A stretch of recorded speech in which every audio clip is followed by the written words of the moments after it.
All right, part two. In the last video, we built the scene from scratch in Blender Octane. Now I'm going to show you how to upload it to the Octane render network, render it fast, and bring it into DaVinci Resolve for the final output. This is the exact workflow I use, and I'm giving you free render credits so you can test it yourself. Again, this is normally stuff I share just inside my private community, but I'm putting it out here to show you what you're missing. If you're tired of Blender crashing or wasting hours rendering locally, this will change everything. Let's finish the project. I'm gonna jump over to the Octane website, or the Octane website, or sorry, the render network. I keep saying that. All right, I'm in the render network here. I'm gonna drop in a fresh scene. I'm gonna drop in my file. You can drop up to 10 files at once. All right, here's my Orbix Lazy 3. I'm gonna go ahead and, how big is that? 128. Oh, there it is. It says it right there. 126 megabytes, not big at all. So I'll check back in once that's done loading. All right, that is loaded.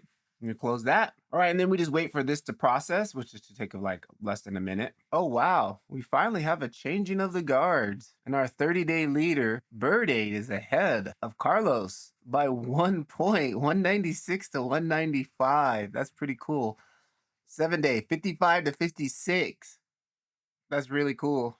All-time leader, he's still rocking the all-time leader. He's got a nice solid grip on that. But Bird8 coming in clutch in the last 30 days with engagement in the community. Monster. All right, so now we're just gonna go ahead, it's ready, create our job. And then we'll come in here, select our settings here. I pretty much leave all of this stuff stock. Here's the render samples, 800, number must be between 1 and 20,000, 200,000 samples. Wow. But I'm leaving it at 800 because that was looking good. 1080 by 1920. Yep, that's okay. All frames, 225 frames. You go down to the options here and you can see there's our beauty pass and our denoise. So that's okay. And let's go to continue output section. I'm going to do EXRs because that's what I do. Compression, DWA, linear sRGB. That's okay. You can change the other ones here. Look, we got sRGB, ACES, CG, ACES 2065. I'm gonna leave mine linear RGB, and then you can do some other stuff, but I keep all my stuff pretty much as simple as possible. And that's good. I'm gonna go ahead and hit continue. And here you can select your priority or economy. I'm just gonna do it on economy because it's not that big of a render, and I don't want to clog up the network with my quick little render, right? And from there, then you can select minimum number of node for VRAM. I leave mine to assign to any, and yeah, I've never really messed with that anyways. And then from there, I come down here and hit estimate, and it was taking 17 seconds a frame, right? So we'll go to seconds, we'll say 17, and that's gonna give you a quick estimate of how much it's going to cost. It's gonna cost 1.42 render network credits for this. On priority, it's gonna cost 2.83, right? So you could, if you wanted to do it faster, but like I said, I'm not trying to clog up the network with my little thing here. And then I'm gonna go ahead and hit create job, and bada bing, bada boom, it's gonna go to work. It's gonna start doing it. And one thing I do notice that like it'll go through and start doing all the nodes and start, rendering things. And then there'll be like one node left and then like will take the longest.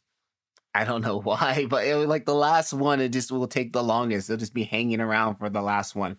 And again, it's important to make sure you approve your renders and check each frame, because sometimes, quite often, I actually have like, some that will be missing. Like, for example, when I was doing decals on a lot of renders, and there was a lot of frames that were missing the actual decals. Like all the textures were there, but it will just be missing like a decal on this frame, or on this other frame will be missing a decal. So make sure you approve.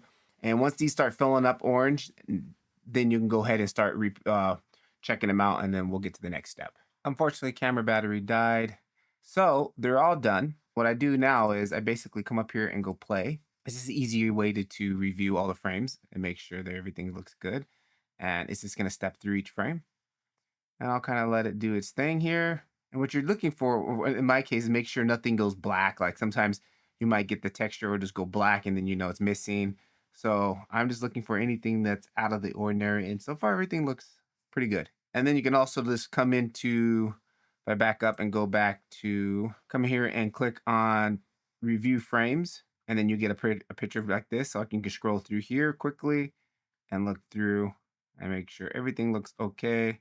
All right, everything looks good. And even if I did miss a frame, I'll figure out what frame it was and I'll just re-render it myself. But then what we'll do is come back up here to the top, select all frames, except Now, once you accept, that means your render job is done. You can't re-render any nodes. So make sure you do that before you do that. See, we can't re-render anything. So now to download, I'll go to download outputs. What I do is go over here to downloads, and I've downloaded the special little Octane loader downloader, which is really helpful. Then you come here and we're going to say, yep, we want that. That's everything. Beauty, denoise, denoise config.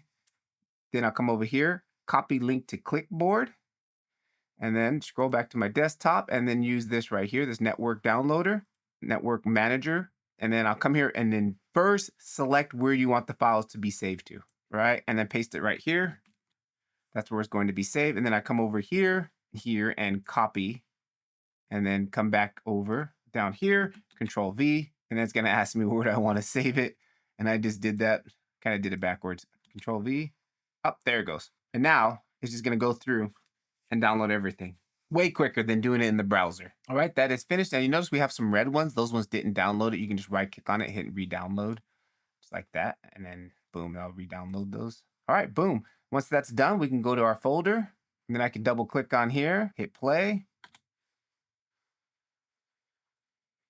There it is. Now we're seeing an RGB linear, sRGB linear. So again, all we can do is just jump into DaVinci Resolve screen. That's gonna quickly just load in the file here. All right, there it is. I'm gonna right click, bring it in a timeline. All right, here it is. To get the color space proper, what I do is I click on it, jump over to the color tab, and we're gonna add a color space transform onto it. And we're gonna select sRGB. We're basically gonna select what we set out of sRGB and linear. That's what it is. And then boom, it turns all right. Okay, so now we're okay. We're seeing it as sRGB, but what I'm going to do is go one extra step. I'm going to go because we're using EXRs. There's more data there that we can retrieve. I go to linear map, use custom output nits, and crank that all the way up. Now I got all the data that's available to me, and then I can also set it out to different outputs. Like I can go to sometimes I use the REY gamut, and I'll come in here REY gamut slog3, and then puts it into log, and then I can start grading it and doing whatever I want there. But for this case, I'm just going to leave it here back to stock, and that's pretty much it. And then from there, we hit play. Boom! Look at that, and all its crispiness, niceness, octanish, looking good. That's how we do that. So I got some free render credits for you guys also. So take a look down below, and yeah, rock out.